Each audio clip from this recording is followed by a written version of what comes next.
देश में जल्द होने वाले लोकसभा चुनाव 2019 का राजनीतिक केंद्र पश्चिम बंगाल बनता जा रहा है। सीबीआई की टीम शारदा चिटफंड मामले में रविवार को कोलकाता के पुलिस कमिश्नर राजीव कुमार के घर छापा मारने पहुंची तो मुख्यमंत्री ममता बनर्जी ढाल बनकर सामने आ गई। इस तरह उन्होंने इस घमासान को नरेंद्र मोदी बनाम ममता बनर्जी के बीच का बना दिया है। माना जा रहा है कि इसमें सियासी लड़ाई में बीजेपी और टीएमसी दोनों को अपने अपने सियासी फायदे नजर आ रहे हैं। 4 पॉइंट देखिए आज क्लियर है। एक पॉइंट है, उन्होंने एलिगेशन किया था स्टेट गवर्नमेंट और पुलिस के खिलाफ में कंटेम्प्ट ऑफ कोर्ट, नहीं माना, नहीं हुआ, रिजेक्टेड। नंबर 2, बहुत सारे एलिगेशन ले आया था, that is also rejected. Number 3, mutual press में बात करने के लिए पहले भी ऑर्डर था, हम लोग उसको मान के ही पास लेटर दिया, म्यूचुअल पास प्रेस में आके बात करो। चौथी बात यह है कि राजीव कुमार को अरेस्ट नहीं होगा। कटाक्ष हुआ है आज इस सर्वोच्च न्यायालय के आदेश के आधार पर। वो अपने आप में भारतीय राजनीति में इस बात को प्रतिस्थापित करता है कि 2 दिन से चल रहा ममता जी का ये बनावटी प्रोटेस्ट संरक्षण है गरीबों के लुटेरों के लिए। पश्चिम बंगाल में बीजेपी लेफ्ट और कांग्रेस को पीछे छोड़ते हुए मुख्य विपक्षी दल बन चुकी है। भाजपा ने पश्चिम बंगाल की कुल 42 लोकसभा सीटों में से 22 सीटें जीतने का लक्ष्य रखा है। 2016 के विधानसभा चुनाव के बाद से राज्य में भाजपा का वोट शेयर भी बढ़ा है। बीजेपी ममता बनर्जी के दुर्ग बंगाल में कमल खिलाने की कवायद में हर संभव कोशिश में जुटी है और यही कारण है कि भाजपा योगी को भी लगातार यहां मोर्चा संभालने भेज रही है। पिछले दिनों जब योगी वहां एक सभा को संबोधित करने गए तो पश्चिम बंगाल सरकार ने उन्हें वहां उतरने की इजाजत नहीं दी थी, जिसके बाद उन्हें मोबाइल से रैली को संबोधित करना पड़ा। भाजपा की रैली की रोकने की ममता जी जितनी कोशिश करेंगी, भाजपा का जन समर्थन उतना ही बढ़ेगा। इस तरह से जो काम कर रहे हैं इसके खिलाफ पूरा बंगाल जाग उठा है और बंगाल में परिवर्तन होके रहेगा। पीएम मोदी और राष्ट्रीय अध्यक्ष अमित शाह लगातार ममता बनर्जी को निशाने पर लेते रहे हैं। भाजपा ममता बनर्जी को मुस्लिम वोट से भी जोड़ती रही है। पश्चिम बंगाल की ये लड़ाई अब भाजपा वर्सेस टीएमसी बन चुकी है, क्योंकि लेफ्ट को राज्य में काफी नुकसान पहले ही हो चुका है। टीएमसी और भाजपा इस सियासी जंग में अपना फायदा भी देख रहे हैं। 2 बार ऐसे मौके भी आए हैं जब विपक्षी दलों के नेता ममता बनर्जी के बैनर तले एकजुट भी हुए। ऐसे में अब ये देखना रोचक होगा कि लोकसभा के इस रण में भाजपा वर्सेस टीएमसी की इस जंग में कौन बाजी मारता है। ब्यूरो रिपोर्ट, जन टीवी न्यूज।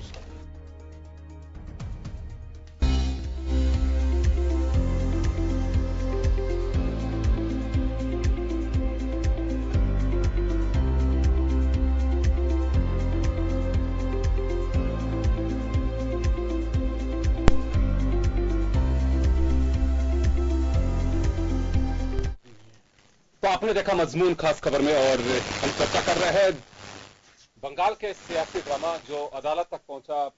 ये लेकिन अच्छी बात है, इस सियासी ड्रामे के बीच भी बीजेपी हो चाहे ममता बनर्जी हो, अदालत की कार्रवाई का पालन कर रहे हैं और कहा जा रहा है कि इससे हमारी नैतिक जीत हुई है। चलिए, जीत जिसकी भी हो, लेकिन लोकतंत्र की जीत होनी चाहिए। और बड़ा सवाल यह है कि ये सियासी ड्रामा आखिर बन क्यों रहा है? लगातार इस पर चर्चा है, 3 दिन हो गए, लेकिन अभी तक इस सियासी ड्रामे से पर्दा जो गिरना चाहिए था इस पे हटता जा रहा है। रोज नए एपिसोड सामने आ रहे हैं। आखिर सुप्रीम कोर्ट को दखल करना पड़ा। सुप्रीम कोर्ट में जब केंद्र सरकार के माध्यम से गई, लेकिन अब अगला कदम क्या होगा? बीजेपी नेताओं की रैलियां वहां पे होनी है, लेकिन कहा यह जा रहा है कि ममता बनर्जी के इशारे पर उन्हें रोका जा रहा है। योगी आदित्यनाथ पुरुलिया में एक रैली करने वाले थे और उनके हेलीकॉप्टर को वहां पे परमिशन नहीं दी। वह झारखंड में उन्होंने हेलीकॉप्टर उतारने की बात रही। जो दिन भर का प्रोग्राम चला वो सियासी में ड्रामा आपको बताना चाह रहा हूं। उसके बाद उन्होंने पुरुलिया में सभा के लिए कहा कि हम सभा वहां करेंगे, बाई रोड पहुंचेंगे। लेकिन आखिर ऐसा हो क्यों रहा है? क्या कोई स्टेट किसी राजनीतिज्ञ को वहां सभा करने से रोक सकता है? बिल्कुल ऐसे भी रूल्स बने हुए हैं कि राज्य सरकार चाहे तो किसी को सभा करने से रोक सकती है, लेकिन वो तब जब उनकी उपस्थिति से वहां अराजकता का माहौल बन सके, वहां की शांति भंग हो सके। तो किसी राज्य के मुख्यमंत्री की सभा से क्या कोई शांति भंग हो सकती है, या फिर महज दोनों तरफ से सियासत की जा रही है? यह बड़ा सवाल है। चलिए हम चर्चा को आगे बढ़ाएंगे। श्याम सुंदर शर्मा साहब हमारे साथ वरिष्ठ पत्रकार जुड़ रहे हैं, आरसी चौधरी जी कांग्रेस नेता हमारे साथ हैं, शील दवाई जी भाजपा नेत्री हमारे साथ हैं। सभी का स्वागत है। चौधरी साहब आपके पास आना चाहूंगा, ये सारा सियासी ड्रामा आखिर क्यों हुआ, क्यों हो रहा है? ममता बनर्जी के ऊपर आरोप लग रहे हैं कि एक सीबीआई अगर जांच कर रही है तो उस जांच एजेंसी को बजाय सपोर्ट के उसमें व्यवधान डाल रही है, और पहली मर्तबा ऐसा देखा जा रहा है कि सीबीआई को रोका जाए, ये बीजेपी का दावा है। साथ ही पुलिस कमिश्नर भी वहां धरने में बैठते हैं, पूरी सरकार धरने पे बैठ रही है। तो अगर ये सब कुछ होता रहा तो लोकतंत्र जाएगा कहां पे? योगेंद्र जी, निश्चित रूप से आपने जो बात कही, देश के अंदर संघीय व्यवस्था है, केंद्र का जो दायित्व है इस संघीय व्यवस्था को बनाए रखने का। ये जो घटना हुई, इस घटना के बाद में विपक्षी पार्टियों को तो निश्चित रूप से विरोधी के नाते कहा जा सकता है, लेकिन जो एनडीए की सरकार है, जो भारतीय जनता पार्टी घटक दल के जो नेता हैं, शिवसेना के नेता हैं संजय राउत जी, संजय राउत ने कहा कि जिस प्रकार से ये अराजकता का माहौल बनाया जा रहा है वो निश्चित रूप से चुनौती है, और संघीय ढांचे के लिए वो कहीं ना कहीं खतरा होता है। शिवसेना भारतीय जनता पार्टी के अलायंस की पार्टी है। नीतीश कुमार जो बिहार से हैं, इनके अलायंस के नेता हैं। नीतीश कुमार जी ने कहा कि जब तक चुनाव आयोग चुनावों की तारीख घोषित नहीं कर देता, इस देश में सब कुछ संभव है। जब सरकारी एनडीए घटक दल के नेता अगर इस बात को बोल रहे हैं तो निश्चित रूप से कहीं ना कहीं ये लग रहा है कि देश के अंदर ये संघीय ढांचे पे प्रहार किया गया। 2 दिन पहले वहां पे प्रधानमंत्री जी की रैली होती है, प्रधानमंत्री जी रैली के अंदर चीख चीख के और ममता दीदी को जिस प्रकार से जो एक भयभ्रांत करने का एक प्रयास करते हैं, पश्चिम बंगाल की जनता के सामने जो बात कह के आते हैं, उन्हें ये लगता है कि मैं ममता दीदी को जेल की सलाखों के पीछे डालूंगा। उनकी रैली के दूसरे दिन वापस रविवार के दिन सीबीआई पहुंचती है, और सीबीआई के कुछ अधिकारी नहीं, सीबीआई का बड़ा अमला पहुंचता है, और अमला संडे के दिन सायकालीन पहुंचता है। वो एक समकक्ष अधिकारी बिना वारंट उनके घर पे पहुंचता है। आखिर जो तमाम चीजें हैं वो ये लगता है कि ये कहीं ना कहीं पॉलिटिकल विक्टिमाइजेशन है। इससे 5 साल सीबीआई की जांच को हो गए, लाखों लोग जिनकी गाड़ी कमाई को लूटा गया, ना उन्हें राहत मिली। लेकिन ये मुद्दा कहीं ना कहीं केंद्र की सरकार ने सियासत बना के अपने पक्ष में करने के लिए लिया। आखिर चुनावी समय के अंदर उनके घटक दल के नेता अगर ये बात बोलते हैं तो ये अच्छा नहीं लगता। प्रधानमंत्री जी भाजपा के प्रधानमंत्री नहीं है, वो इस 132 करोड़ आबादी के प्रधानमंत्री है, देश के प्रधानमंत्री हैं। इसलिए अगर उन्हें कहीं लगती थी कि वहां पे जांच जरूरी है तो मुझे लगता है कि वो ममता बनर्जी से बात कर सकते थे। लेकिन ममता बनर्जी को वो ललकार के उनकी धरती पे, पश्चिम बंगाल पे जिस प्रकार से कहे, उससे लगता है कि ये जो कार्रवाई थी वो कहीं ना कहीं पूर्व नियोजित और द्वेषपूर्ण कार्रवाई थी, और भारतीय जनता पार्टी के कार्यकर्ताओं में उत्साह भरने की बात थी कि हमारे पास में सीबीआई नाम की एक टूल है जिसको चाहे सलाखों के पीछे पहुंचा सकते हैं।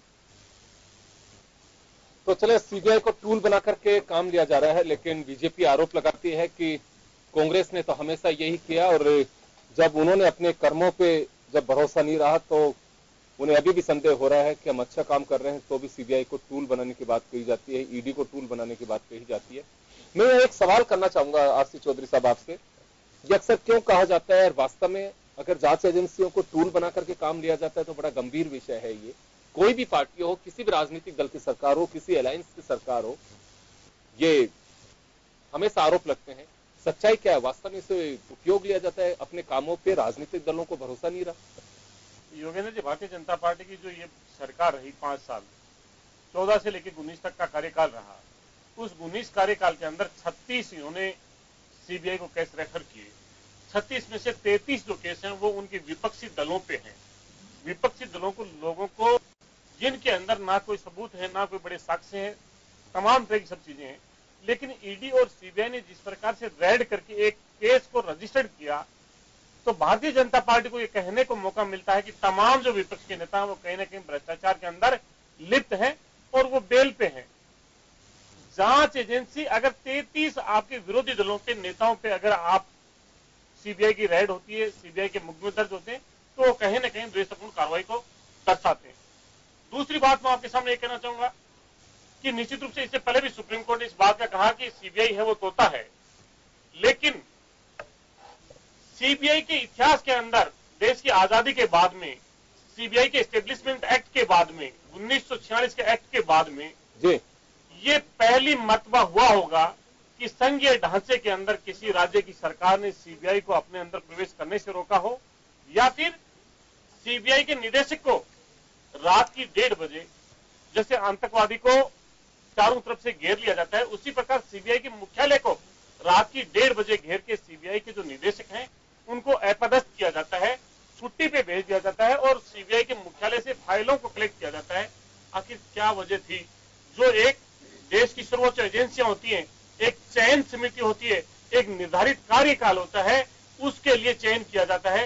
रात की आधी रात को 1:30 बजे पूरी सुरक्षा के घेरे से सीबीआई के निदेशक को अपदस्थ किया जाता है। ये सीबीआई के इतिहास में कभी नहीं हुई। ये जो दो घटनाएं हुई, और ये दोनों घटनाएं तमाम, चाहे मीडिया हो चाहे तमाम कोई दूसरे स्तंभ हो, दो ही चीजें नजर आती है।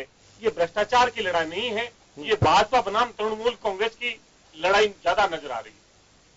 चलिए, शीलता भाई जी हमारे साथ में। शील जी, आपके पास आना चाहूंगा और जानना चाहूंगा कि आरसी चौधरी साहब, कांग्रेस के तमाम नेता आरोप लगा रहे हैं कि भाजपा 2019 का चुनाव का सामना नहीं कर रही, बल्कि जो उनके सामने ताकत दिखा रहा है और आईना दिखा रहा है, उसी पे झपट्टा मारने की कोशिश कर रही है। और वेस्ट बंगाल का जो प्रकरण रहा, उसमें भी प्रेशर पॉलिटिक्स के नाते इस तरह के हालात बने। ये कांग्रेस विपक्षी दल लगातार ये बात कह रहे हैं।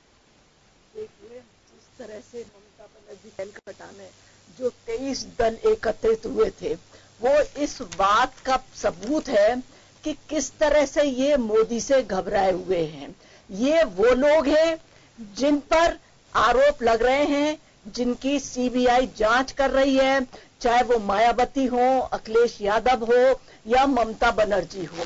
जो लेटेस्ट जो प्रकरण अभी जो हुआ है, उसमें आप देखिए कि सीबीआई ने जो राजेश कुमार हैं, उनको 4 सम्मन भेजे। वो लास्ट सम्मन जो दिसंबर में भेजा उनको, उन्होंने एक्सेप्ट किया, लेकिन वो उसके सामने प्रस्तुत नहीं हुए। मैं ये पूछना चाह रही हूँ, कांग्रेस से भी ये पूछना चाह रही हूँ, और दल भी जो ये बैठे हुए और दल भी हैं, वो है कि ममता बनर्जी को आप क्यों बचा रहे हैं?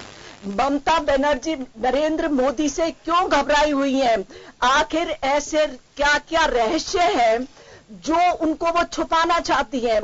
जिस तरह से ये राजेश कुमार ने जो राजेश कुमार के पास में जिस तरह से वो रेड फाइल है, जिसमें जो इनके जो खास नजदीकी लोग हैं उनके नाम दर्ज है, उससे वो डरी हुई है। या जिस तरह से जो घोटाला हुआ है, जिस घोटाला जहां पर 17 लाख लोग हैं, उसके सारे पैसे जो खा चुकी है ममता सरकार, अगर उन गरीबों के हित के लिए वो धरने पर बैठती तो बात समझ में आती। वो ऐसे आरोपियों को बचाने का प्रयास कर रही हैं जो कि जिसमें इनका इन्वॉल्वमेंट और इनके लोगों का इन्वॉल्वमेंट सामने आ रहा है। और आप देखेंगे 2014 के बाद से ही ममता बनर्जी जिस तरह से चाल चल रही हैं, उनसे उनकी राजनीतिक इच्छा शक्ति बिल्कुल सामने उजागर हो रही है। प्रधानमंत्री बनना चाहती हैं। बिल्कुल, ये जो राहुल वर्सेस मोदी है, इसको टर्न करके ममता वर्सेस मोदी करना चाहती हैं। चलिए, तो आपको क्या लग रहा है, राहुल गांधी ज्यादा बेहतर होंगे आपके हिसाब से? देखिए, बेहतर कौन होगा ये मैं नहीं कह सकती। मैं तो दोनों को ही नहीं मानती कि मोदी का कोई मुकाबला करने का। दोनों क्या, ये 23 दलों में से कोई नहीं है जो घबराहट के बाद दोनों तरफ से घबराहट की सलाह दी जा रही है। नरेंद्र मोदी घबरा रहे हैं ममता बनर्जी से, अपोजिशन की यूनिटी से, और बीजेपी का कहना है कि ममता बनर्जी सब सहित तमाम जो राजनेता हैं वो साथ खड़े हैं कि उनकी करप्शन के चिट्ठे खुल सकते हैं, इस वजह से वो घबराए हुए। मैं एक सवाल पूछना चाहूंगा सील जी, 5 साल कंप्लीट करने वाले हैं आप लोग सरकार के जी। ये सारी चीजें अब तक तो सबके चिट्ठे सामने आ जाने चाहिए थे, आप लोग किस बात का इंतजार कर रहे थे? देखिए क्योंकि आप लोगों का देखिए मिशन जो रहा ब्लैक मनी आउट करना, करप्शन फ्री कंट्री करना, तो ये सब चीजें तो पहले एजेंडे में होनी चाहिए थी। देखिए हम किसी के खिलाफ बैड इंटेंशन से काम नहीं करते। बिल्कुल, तो ये चलेगा कि हम ही चल रहा था। शब्दों के बाण पहले चलाते रहेंगे, लेकिन ना तुम कार्रवाई हमारे पे करोगे ना हम आप पे कार्रवाई करेंगे, ये माना जाए? नहीं, बिल्कुल नहीं। देखिए अब जो शारदा चिट फंड जो मामला है, इसका राहुल गांधी भी बार बार वहां पर उठाते रहे कि इसकी जांच होनी चाहिए। इनके जो मायावती हैं, इन पर जो मूर्तियों का जो जांच चल रही है वो पहले से चल रही है, लेकिन सीबीआई की जांच बार बार, जैसे शारदा चिट में भी यही हुआ कि वो लगातार उनको सम्मन देते रहे, वो नहीं करते रहे। और ये मायावती के साथ भी यही हो रहा है, अखिलेश के साथ भी यही हो रहा है। ये मोदी जी से इनकी घबराहट है। दूसरी बात मैं आपको बता दूं, इनका ये कहना है कि इलेक्शन के आसपास ही सीबीआई की याद क्यों आ रही है गवर्नमेंट को, सीबीआई को इन जांचों की याद क्यों आ रही है? जब समाजवादी पार्टी और बीएसपी का गठबंधन हुआ तो उसके बाद अखिलेश और मायावती के करीबी लोगों के, ब्यूरोक्रेट्स के, उनके रेड होना शुरू हुई। जब 19 तारीख को रैली, माफ करिएगा, अभी जब एक रैली वहां पे की गई पश्चिम बंगाल में, तो उसके बाद ममता बनर्जी के इर्द गिर्द जो लोग हैं वहां पे शिकंजा कसी। ये मैं नहीं कह रहा हूं, ये प्रतिपक्ष का आरोप है। पार्लियामेंट में भी यही बात कही जा रही थी कि अगर कोई दोषी था तो उनके खिलाफ कार्रवाई क्यों नहीं हो रही। दूसरा, कांग्रेस लगातार एक बात और कह रही है, टीएमसी भी कह रही है, जो लोग ममता बनर्जी का दामन छोड़ के आपके कुंबे में शामिल हो गए वो लोग भी दोषी थे, उनके खिलाफ क्या कार्रवाई हुई अभी तक? देखिए उनके खिलाफ भी समय समय पर जांच होती रही है। अब मैं आपको जो स्पष्ट, जो साफ दिख रहा है वो है बंगाल में जिस तरह से भारतीय जनता पार्टी पहले 42 सीटों में से 2 आई, लेकिन उसके बाद में जिस तरह से ममता बनर्जी ने पंचायत चुनावों में, जिस तरह से उनके कार्यकर्ताओं ने मतदाताओं के साथ मारपीट की, जो मतपेटियां थी उनमें पानी डाला, और जिस तरह से अराजकता का माहौल था और ये सारा घड़ा जो भरता आ रहा था, तो ये तो फूटना ही था। जनता ने जिस तरह से भारतीय जनता पार्टी को लोग पसंद करने लगे, उसी का परिणाम ये है कि ममता बनर्जी ने अमित शाह की रैली नहीं करने दी, उनका हेलीकॉप्टर नहीं उतरने दिया, नरेंद्र मोदी जी जो सभा कर रहे थे वो वहां पर इतनी छोटी जगह दी गई, शहनवाज हुसैन गए, उनको रैली नहीं करने दी, शिवराज सिंह चौहान उनकी जो सभा होने वाली थी उनको वहां पर परमिशन नहीं दी। ये किससे घबराहट है? आप ऐसा क्या छुपा रहे हो? ऐसी लाल डायरी में क्या है जो आप उसको छुपा रहे हो? तो ये किस्सा दिल्ली वर्सेस वेस्ट बंगाल का पॉलिटिकल ड्रामा से ज्यादा किस्सा लाल डायरी का रह गया। अब आखिर लाल डायरी में राज क्या है? डायरी होती है, डायरी कभी कांग्रेस के भी हाथ लगी लेकिन आगे कुछ हो नहीं पाया, और अब भाजपा को लाल डायरी का इंतजार है। चलिए, श्याम सुंदर शर्मा साहब हमारे साथ में है, वरिष्ठ पत्रकार है। श्याम जी, पूरे ड्रामे को आप किस तरह से देखते हैं? ड्रामा मैं इस वजह से कह रहा हूं कि लोकतंत्र में जिन लोगों ने संविधान बनाया होगा, जिन्होंने यूनियन की रचना की होगी, उन्होंने कभी यह नहीं समझा होगा कि हमारे देश के हालात ये भी बन सकते हैं कि स्टेट अपने आप को अलग समझे, कैपिटल में जो लोग बैठे हैं वो अपने आप को अलग समझे। ये बड़ा एक विचित्र सा सहयोग बन रहा है, आखिर क्यों? क्या लग रहा है आपको? देखिए योगेंद्र जी, जिस प्रकार से संघीय ढांचा हमारे देश में है और उसके अनुरूप कुछ चीजें राज्य के अधिकार क्षेत्र में है, कुछ केंद्र के अधिकार क्षेत्र में, लेकिन जिस प्रकार से पश्चिमी बंगाल में जो घटना घटित हुई, लेकिन ये समय को लेकर के जिस प्रकार से हुई, ये निश्चित रूप से राजनीतिक परिप्रेक्ष्य में देखा जा सकता है। अब राजनीतिक परिप्रेक्ष्य में देखा जाता है कि 2 दिन पहले अगर आदित्यनाथ योगी का हेलीकॉप्टर उतरने नहीं दिया जाता है तो उसके बाद कार्रवाई होती है। कार्रवाई करने का अधिकार केंद्र को है, सीबीआई जा सकती है।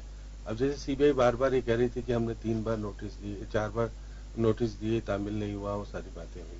आज सुप्रीम कोर्ट ने भी बड़ी तरीके से कहा कि उनकी आप पूछताछ कर सकते हैं, उनको शिलोंग ऑफिस जहाँ पर उनका है वहाँ पूछताछ करने के लिए उनको दे दिया। अब सबसे बड़ी बात है कि अब ये कह रहे हैं कि सीबीआई ये आरोप लगा रही है कि जब हम SIT से हमको जब इस सीबीआई में इसके जांच का अधिकार मिला था, उस वक्त ना तो लैपटॉप दिया गया, ना इससे संबंधित रिकॉर्ड दिए गए, चिप वगैरह जो भी थी, पैन कार्ड वगैरह जो पेन ड्राइव थी, वो नहीं दी गई।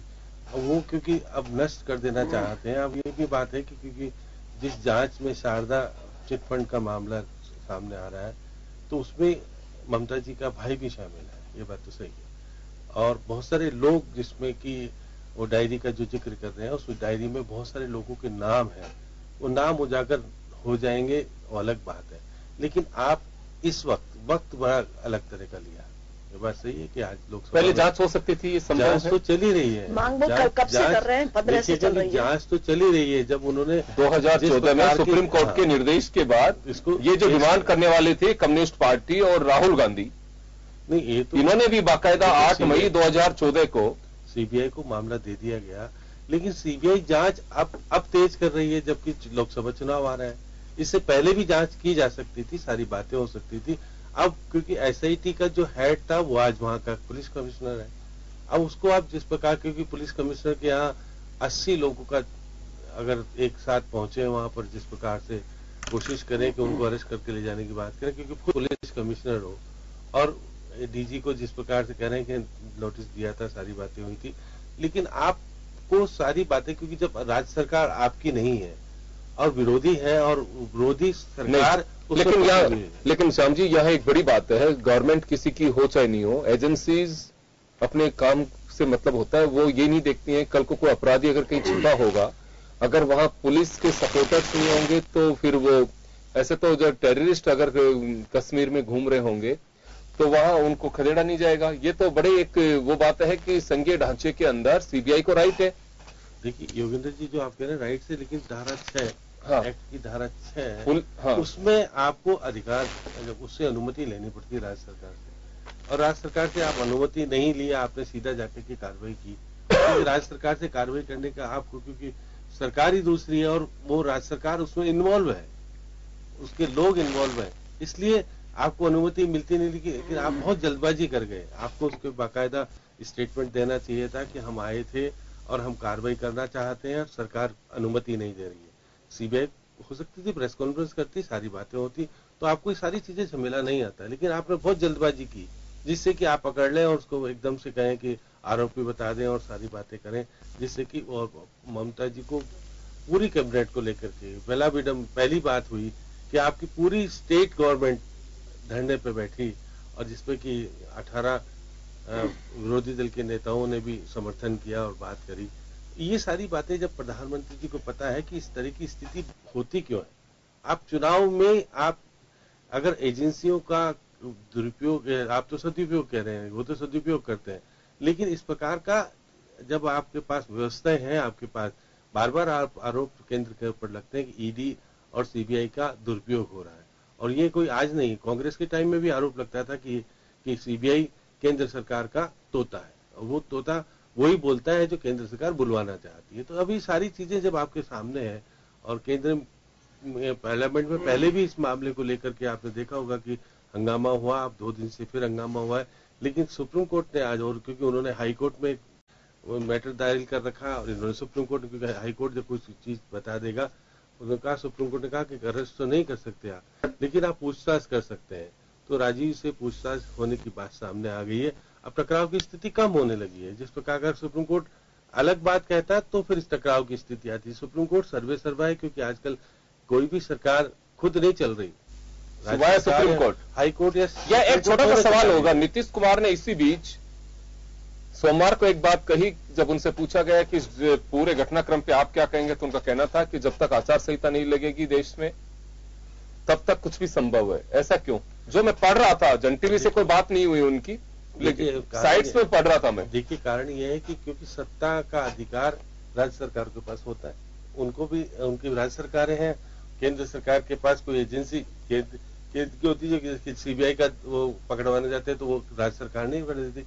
लेकिन ये बात सही, जब आपके पास लोकसभा का चुनाव डिक्लेयर हो जाएगा तो सत्ता सब लोग उसमें आ जाएगी, चुनाव आयोग के पास में आ जाएगी, फिर आपका अधिकार, राज्य सरकार कोई कार्रवाई करने के बजाय वो आपको चुनाव आयोग से आपको परमिशन लेनी पड़ेगी। तो फिर ये सारी घटनाक्रम है ना कि एक मुख्यमंत्री अगर कोई रैली करने जाता है तो उसको उतरने नहीं दिया जाता है, प्राइम मिनिस्टर को इस तरह के होता है।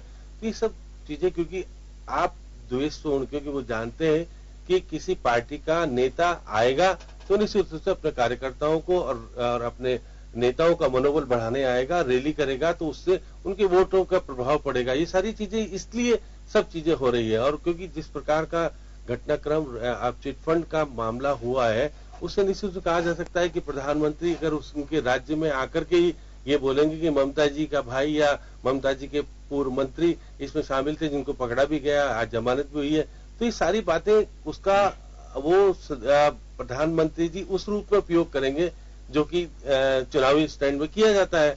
वो ममता जी नहीं चाहती कि मेरी पब्लिक को मेरी बातें मालूम पड़ती। ये सारी बातें इस तरीके। चलिए, मैं रोकना चाहूंगा, एक छोटे से ब्रेक के लिए रुकेंगे, ब्रेक के बाद हम जल्द लौटेंगे। चर्चा जारी रहेगी इस सियासी ड्रामे पर।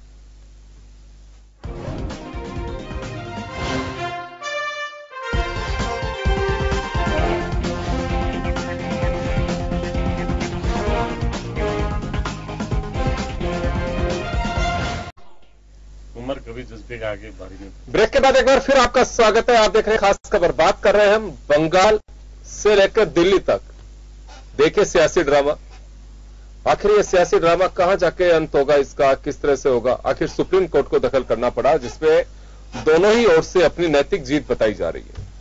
चलिए, अच्छी बात है, जीत लोकतंत्र की होनी चाहिए, पर इसमें वो सियासी ताना बाना जो बनाने की कोशिश की जा रही है, उससे लोकतंत्र छिन्न भिन्न नहीं होना चाहिए। सबसे बड़ा हम लोगों की सबकी एक कोशिश होनी चाहिए। चलिए, वापस आरसी चौधरी जी के पास जाना चाहूंगा। चौधरी साहब, लगातार ये है आरोप लगाए जा रहे हैं कि भ्रष्टाचारियों को बचाने के लिए कांग्रेस सबको एकजुट करने की कोशिश कर रही है, चाहे वो ममता हो, चाहे माया हो, या फिर अखिलेश हो, लालू यादव हो।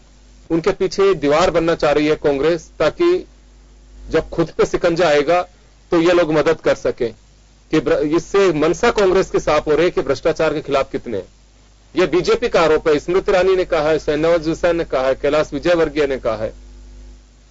योगेंद्र जी, आज हम जिस घटना की चर्चा कर रहे हैं, पश्चिम बंगाल की जो कर रहे हैं, सारदा चिट फंड कंपनी और रोज वैली के जो घपले की जो चर्चा कर रहे हैं, इस मुद्दे को सबसे पहले कांग्रेस पार्टी ने उठाया था। और कांग्रेस पार्टी के उठाने के बाद में एसआईटी का गठन हुआ। और एसआईटी है वो जस्टिस श्यामलाल सेन के सुपरविजन में एसआईटी ने जांच की।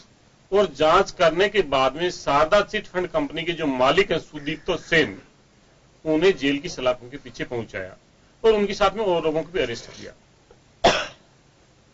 यह मामला सिर्फ पश्चिम बंगाल तक नहीं था, ये वहां से आगे आसाम, उड़ीसा, तीनों राज्यों के लोगों की गाड़ी कमाई का जो पैसा था वो इस शारदा चिट फंड कंपनी में लोगों ने इन्वेस्ट किया। और हम सुप्रीम कोर्ट में गए और सुप्रीम कोर्ट ने यह कहा कि तीनों राज्यों की जो सरकारें हैं, तीनों राज्यों की जो पुलिस है, वो जांच में सहयोग करे। मामला क्या हुआ, सीबीआई में जाने के बाद में कुणाल घोष, बीजेपी टीएमसी के जो सांसद हैं, उन्हें गिरफ्तार किया गया। उन्होंने 12 लोगों को नाम बताया।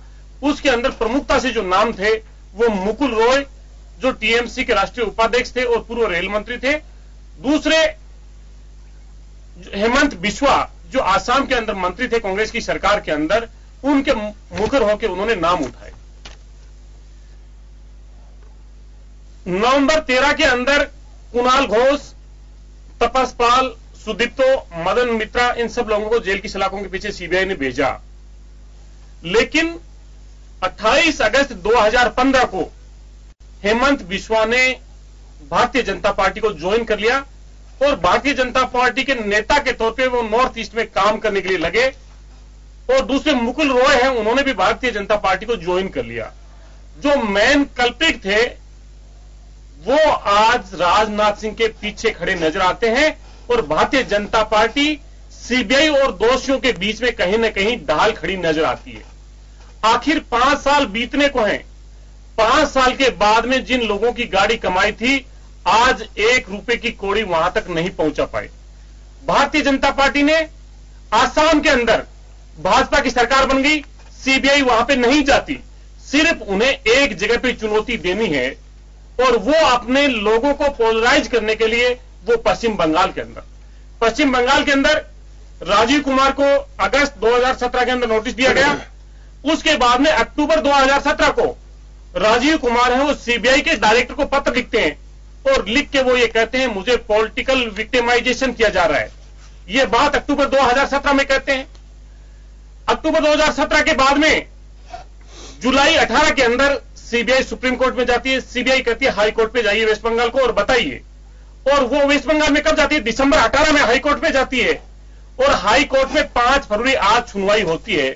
उससे पहले देश के प्रधानमंत्री वहां पे जाते हैं और शारदा चिट फंड की आड़ के अंदर वहां के लोकप्रिय नेता को हुंकार भरते हैं और कहते हैं कि मैं इनको जेल की सलाखों के पीछे भेजूंगा। वो जब वहां से आते हैं 15 मिनट के बाद में दूसरे दिन रविवार के समय पे एक बहुत बड़े अमले के साथ में सीबीआई पूछताछ के लिए नहीं जाती, उसका रिटॉर्शन करना चाहती है, उसे गिरफ्तार करके दिल्ली लेके आना चाहती है। जब अगर ये स्थिति होती है और उससे पहले ममता बनर्जी ने यह कहा कि राज्य के अंदर सीबीआई है वो प्रवेश तभी करेगी जब राज्य की परमिशन ले लेगी। आखिर संघीय ढांचे के जो मालिक हैं भारतीय जनता पार्टी के नेता अटल बिहारी वाजपेयी भी रहे और भी दूसरे दलों के नेता रहे, कभी ऐसी द्वेषपूर्ण कार्रवाई नहीं की। और मोदी जी ने आखिर क्या वजह थी ममता बनर्जी से बात करते? कहते ये लोग हैं, ऐसे लोगों की बातें हैं, निश्चित रूप से कहीं न कहीं बात निकलती। लेकिन वो वहां पे बंगाल की धरती पे जाके जिस प्रकार से गरज के आते हैं वो कहीं न कहीं राजनीतिक द्वेषता का भाव दर्शा रहा था।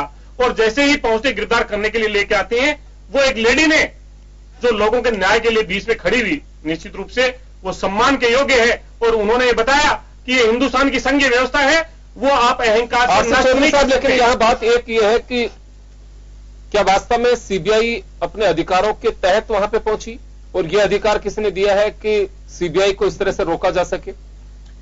सीबीआई का जो ये विशेष पुलिस दिल्ली पुलिस एक्ट है 1946, उसके अंदर धारा 2 है, धारा 5 है, वो कहीं पे भी इस संघीय देश के अंदर कहीं पे भी जांच कर सकती है।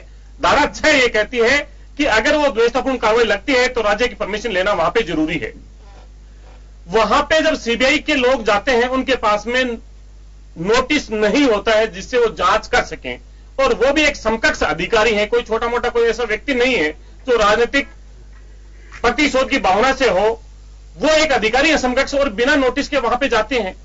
और सुप्रीम कोर्ट ने कहा हाईकोर्ट को जाइए, हाईकोर्ट बात करेगा और वो भेजेंगे। तो ये क्यों लग रहा है, ऐसा क्यों लग रहा है? देखिए 3 बार जब नोटिस के जरिए तलब किया जा चुका है राजीव कुमार को और उसके बाद अब सीबीआई अचानक ये जो कदम है इसमें क्यों राज सियासत की बू आ रही है आप लोगों को कि टूल बनकर के सीबीआई वहां पहुंची है? क्योंकि अचानक अगर वहां जाती सीबीआई तो समझ में आती थी, लेकिन 3 बार नोटिस देने के बावजूद राजीव अगर वहां नहीं पहुंचते हैं और उनके पास पूछताछ के लिए घर जाती है तो सीबीआई का गुनाह क्या है इसमें? सीबीआई का इसमें गुनाह यही है कि जो एक्ट है उसकी धारा 6 के अनुसार परमिशन लेनी चाहिए थी, बात करनी चाहिए थी, विश्वास में लेना चाहिए था। जब वो जांच के लिए जा रहे थे तो मुझे नहीं लगता इतने बड़े हमले की जरूरत थी। आखिर क्या वजह थी कि संडे के दिन आपको इतने आनंद और फनन में जाना पड़े?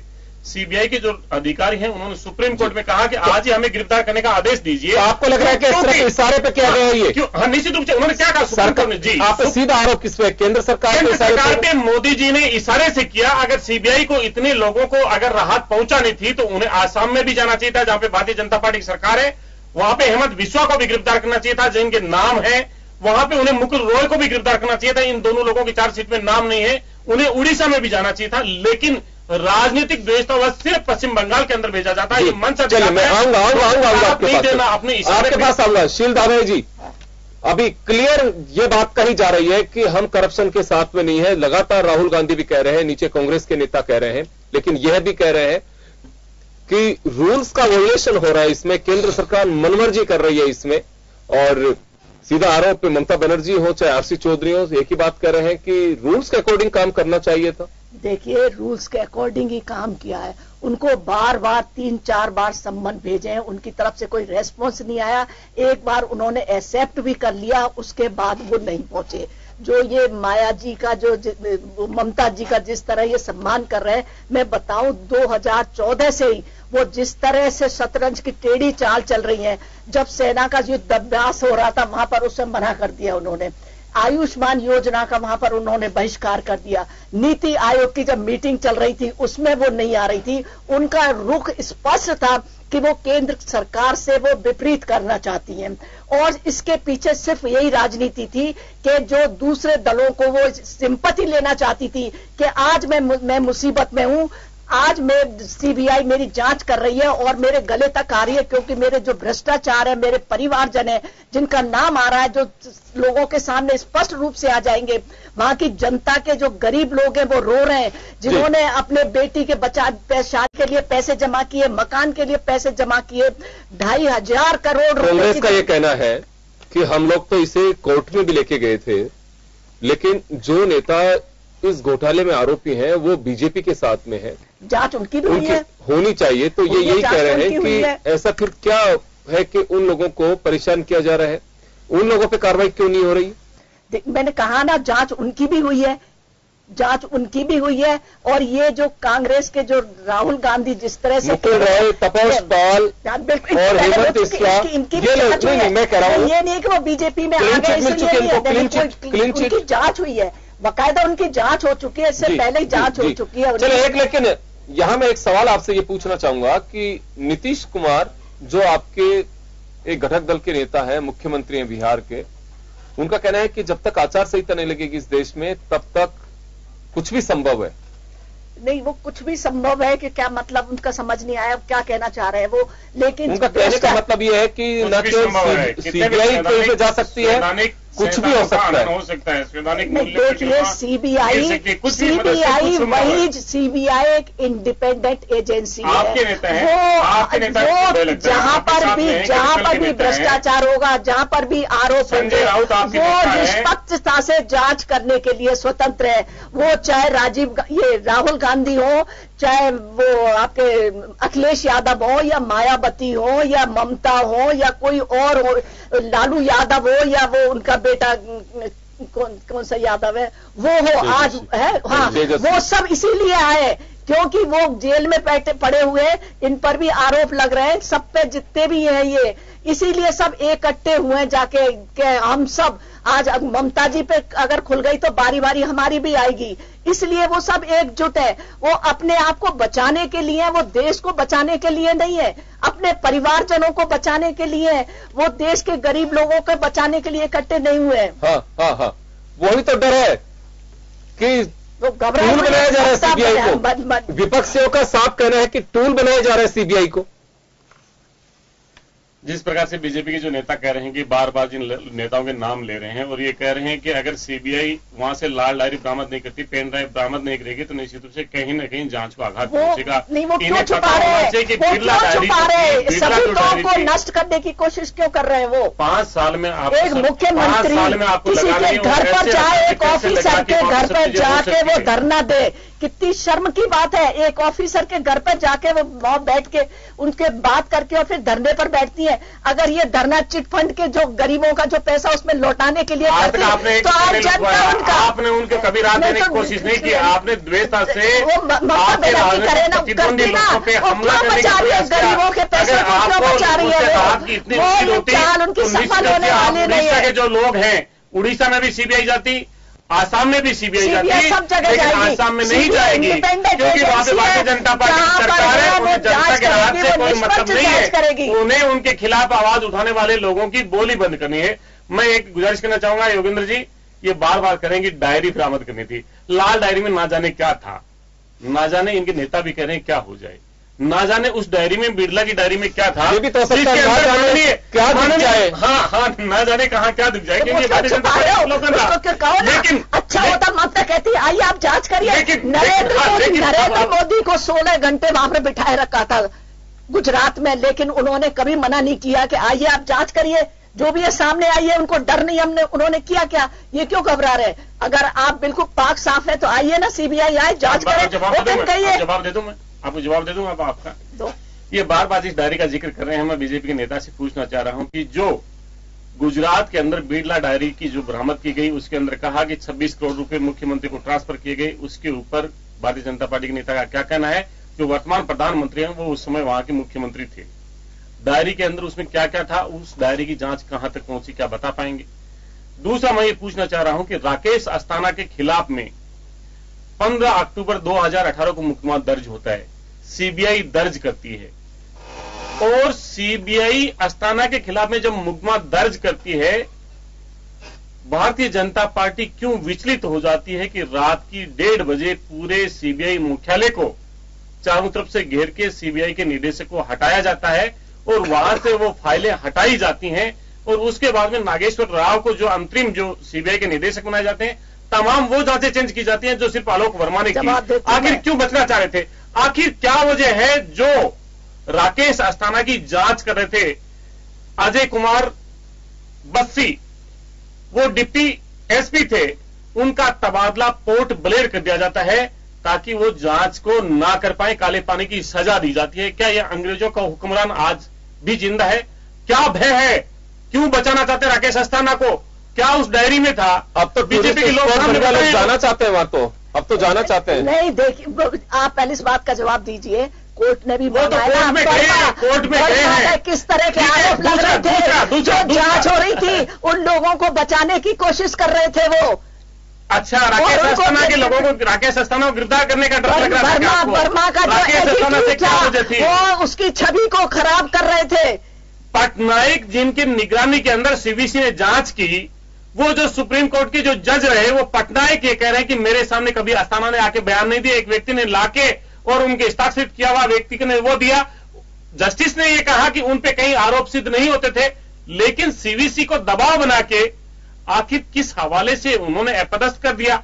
जो सीबीआई का निदेशक एक तय समय के लिए होता है, उससे पहले उन्हें जेल दिया जाता है। आखिर क्या वजह होती है? आखिर क्या वजह है? क्यों डरती है? मैं बीजेपी से और भी पूछना चाह रहा हूं कि अरुण जेटली जी जो देश के वित्त मंत्री है, देश के प्रधानमंत्री के बाद में नंबर 2 के आते हैं, ईडी उनके इशारे पे काम करती है, वो अमेरिका अपना स्वास्थ्य का लाभ लेने के लिए जाते हैं, लेकिन वहां पे अमेरिका में भी बेबस और लाचार नजर आते हैं और चिंतित नजर आते हैं, और ये कहते हैं सीबीआई के लिए कहा कि इन्वेस्टिगेटिव एडवेंचर मत कीजिए। उन्हें जब सीबीआई वेणुगोपाल के खिलाफ में मुकदमा दर्ज करती है, वीडियोकॉन के मालिक के, कोचर के खिलाफ मुकदमा दर्ज करती है, आईसीआईसी बैंक के सीईओ के, जिन्होंने 3,250 करोड़ रुपए का घपला किया, क्यों जब सीबीआई की जांच आपको इन्वेस्टिगेटिव एडवेंचर लगती है और वेस्ट बंगाल में क्या प्रोफेशनल लगती है? ये दो आपको भारतीय जनता पार्टी का क्यों कहीं पे आपको सवाल होगा मेरा श्याम शर्मा जी से, इस बीच एक सवाल होगा श्याम जी, सीबीआई को वास्तव में अधिकारी जो है, गवर्नमेंट आती है जाती है, क्या वास्तव में अब सीबीआई में जो लोग मोटी पगार ले रहे हैं, सीबीआई के टाइटल का अपना एक डेकोरम है, उसका एक विश्वास है, उसका एक रेपुटेशन है, क्या वास्तव में अभी इसको ध्यान देना चाहिए सीबीआई ऑफिसर्स को? कभी कोर्ट तोता कहता है उनके जिस तरह के हालात हैं उस पर, कभी तोते नहीं, अभी इनको बिल्ली बताया जाता है, और कभी कहा जाता है गवर्नमेंट की तरफ से बिल्लियां लड़ रही हैं। ये हालात आखिर क्यों? अभी जैसे आरसी चौधरी जी सवाल खड़े कर रहे हैं, आरसी चौधरी जी कांग्रेस के एक सिंबॉलिक वर्कर हैं, यहां पे हमारे साथ बैठे हुए हैं।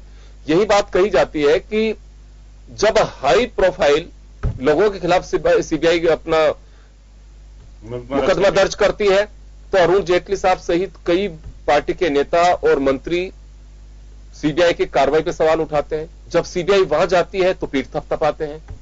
ऐसा क्यों? योगेंद्र जी, यही तो बार बार बात आ रही है कि सीबीआई राजनीतिक नेताओं की शिकार हो गई है। प्रधानमंत्री जी, लेकिन अब तो साख का सवाल है, सबसे बड़ी बात है साख का सवाल। देखिए, साख तो जब कांग्रेस के टाइम में सीबीआई की खत्म हुई थी, उसको बीजेपी आगे बढ़ा रही है या अभी इसको इंप्रूव कर रही है? उस वक्त भी प्रश्न चिन्ह लग रहे थे जब बीजेपी लगाती थी, आज कांग्रेस लगा रही है, क्योंकि सत्ता में जो पार्टी होती है वो उसका सदुपयोग करती है, वो अपने राजनीतिक स्वार्थों की पूर्ति के लिए ये चीजें सब कुछ होती हैं। जिस प्रकार से पहले ईडी पे सवाल नहीं उठता था, अब तो ईडी पे सवाल उठा। पहले ईडी का इतना उपयोग नहीं होता था, अब ईडी का भी उपयोग होने लगा। तो निश्चित रूप से जिस तरह से राजनीतिक परिप्रेक्ष्य में यदि इन संवैधानिक संस्थाएं जो कि ईमानदारी से काम करने के लिए लगाई जाती थी, देश की साख रहती थी और कहते थे सीबीआई से जांच करा लो तो ठीक हो जाएगा मामला, लेकिन जिस प्रकार से केंद्र सरकार उस पर ताना बाना बुन करके अपने आप के राजनीतिक स्वार्थों की पूर्ति करवाती है जब अधिकारियों से, और देखिए जब डायरेक्टरी आप मन चाहे जो लगाओगे आप और उसका तैनाती ईमानदारी से नहीं करोगे, आप प्रतिपक्ष का उसका सहयोग नहीं लोगे और उसको इग्नोर कर दोगे कि नहीं हम बहुमत के आधार पर फैसला लेते हैं, तो निश्चित रूप से फिर प्रश्न सिंह सामने आएगा, खड़ा होगा। जिस प्रकार से पुरानी बातों को लेकर के, जिस प्रकार कोचर की बात आई, वीडियोकॉन की बात आई, क्योंकि अरुण जेटली खुद भी सुप्रीम कोर्ट के पुराने वकील हैं, अच्छे प्रतिष्ठित वकील हैं, तो उनका नाता उनसे कभी जुड़ा रहा होगा, ऐसी बात नहीं, ये भी हो सकता है। अब क्योंकि वो वित्त मंत्री बन गए तो अब वो उनके लोगों के ऊपर अगर ये सब जांच होती है, सब होता है, तो उनको निश्चित रूप से कहीं न कहीं आता है कि बचाएगा कौन, किस प्रकार। अब मनु सिंह भी खड़े हो रहे हैं ना ममता जी के उसके मामले में, सुप्रीम कोर्ट में आज खड़े हुए थे। तो राजनीतिक परिप्रेक्ष्य में जिस प्रकार से जो आपके मेंबर हैं राज्यसभा के और पार्टी में आपके पदाधिकारी हैं या मंत्री बन जाते हैं, और बार बार यही कहा जाता है कि जब आप मंत्री बन जाते हैं या राज्यसभा के सदस्य बन जाते हैं तो आपको अधिकार खत्म कर देना चाहिए कि आप एडवोकेसी नहीं कर सकते। लेकिन सब अपने देश में हो रहा है, नैतिकता कहीं भी काम नहीं आ रही है सामने। नैतिकता का सवाल जब उठता है तो दोनों ही पार्टी के ऊपर उठता है, एक पे नहीं उठता। जब प्रधानमंत्री जी कहते हैं कि राज्यसभा के जो मेंबर हैं वो बड़े वकील हैं, वो जजों के ऊपर प्रभाव डाल रहे हैं, उनके लोग जब होते हैं तो वो उनके ऊपर आरोप नहीं लगाते। वो अगर ये कहते हैं रविशंकर जी भी सुप्रीम कोर्ट के एडवोकेट है तो वो उनके ऊपर, अरुण जेटली भी है, अरुण जेटली भी, बाकी जो लोग भी हैं। तो इस प्रकार की जो पार्टी जो सत्ता में होती है उनको लगता है कि प्रतिपक्ष तो गलत कर रहा है, हम सही नहीं कर, हम सही कर रहे हैं।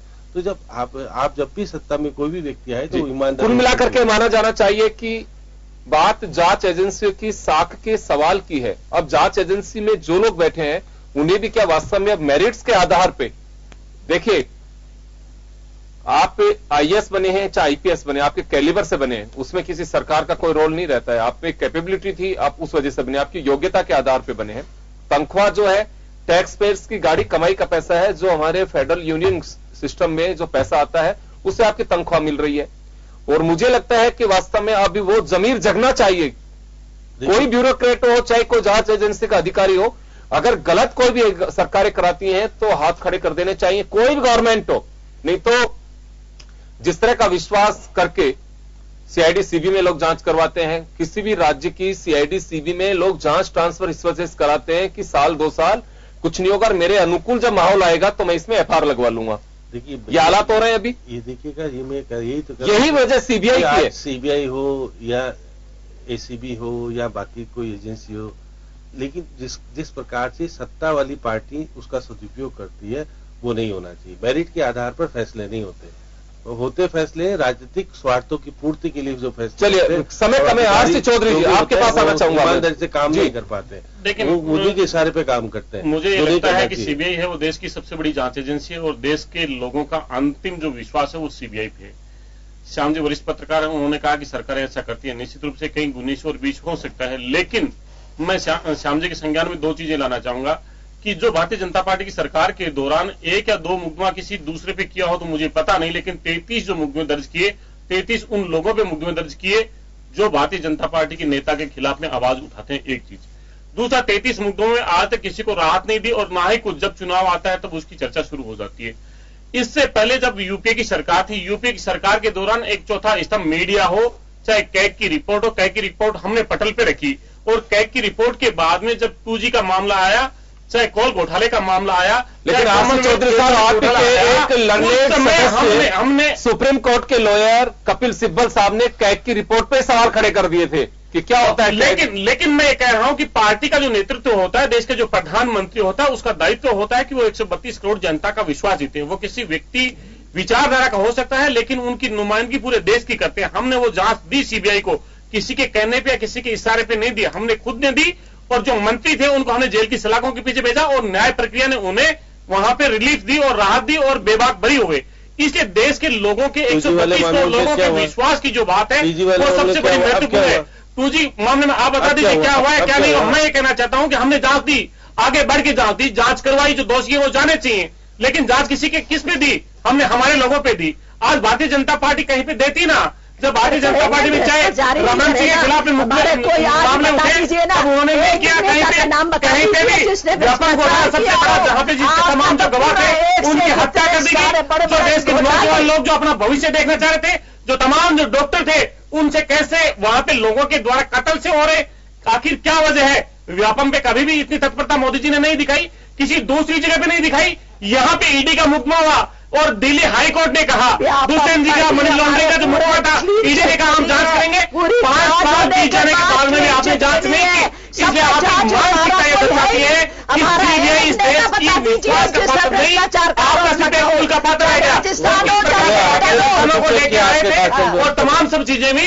इसे जरूरी है कि हम मुद्दे रखते, लेकिन आप जब 33 बनाम 2 नहीं बता सकते तो ये भी दर्शाता है कि कहीं ना कहीं आपकी भी प्रतिबद्धता जो चौथे स्तंभ के होने चाहिए आपको डर है आपका। चलिए, श्याम जी ने ये बात कही है कि देखिए, श्याम जी आरोप नहीं लगा रहे, ये तो एक बात कर रहे हैं कि जो सद्गुण में सदुपयोग किया आप लोगों ने भी किया सीबीआई को लेकर के, क्योंकि जब एक योगेंद्र जी कभी भी रात के 12 बजे तक कभी नहीं हुआ, देश के अलग अलग सरकारें रही, कभी ऐसे संघीय टकराव कभी नहीं है, इस देश के संघीय आघात पहुंच रहा है और फिर आप कह रहे हैं कि निष्पक्ष होकर काम कर रही है। आखिर कहां कर रही है इतना बड़ा संघीय टकराव देश की आजादी के बाद में? राजनीतिक दलों ने सीबीआई को निष्पक्ष रहने नहीं दिया, घेर के बदब निकाला जाता है पूरे देश। सर मैंने वही कहा कि सीबीआई को राजनीतिक दलों ने निष्पक्ष रहने नहीं दिया, अपने अनुसार उसे टूल बना के काम किया। अब साख का सवाल है कि सीबीआई को वास्तव में मेरिट्स पे काम करना चाहिए कि पेमेंट हमें कोई राजनीतिक दल नहीं करते हैं, उनकी विचारधारा नहीं करती है, हमें गवर्नमेंट से पैसा मिलता है और गवर्नमेंट के जो रूल्स है हम उसके अनुसार काम करेंगे। टूल बनने की कोशिश किसी को नहीं करनी चाहिए। हालात बिगड़ सकते हैं, हालात बिगड़ते हैं तो अराजकता होती है, वो चाहे सिस्टम में हो या फिर बाहर हो, उसका इलाज बहुत मुश्किल होता है। और मुझे लगता है कि ये सारी चीजें अगर राजनीतिक दल समय के अनुसार अगर दुरुस्त नहीं करेंगे, फिर मैं आपसे कह रहा हूं कि जैसे श्याम जी ने आते ही कहा कि ज्यादातर डिसीजंस सुप्रीम कोर्ट के रूल्स के अकॉर्डिंग चलते हैं, सुप्रीम कोर्ट के दखल के बाद चलते हैं, इसमें भी सुप्रीम कोर्ट को दखल देगा, तब मुझे लगता है कि वो विधायिका फिर अपनी एक बात कहेगी कि हमारी लिमिटें हैं सबकी बनी हुई और उसको क्रॉस नहीं करना चाहिए। तो लिमिट क्रॉस तो तब होती है जब अपनी लिमिट को समझा जाना चाहिए। चलिए, बहुत बहुत शुक्रिया आप सभी का। खास खबर में बस इतना ही, दीजिए इजाजत, नमस्कार।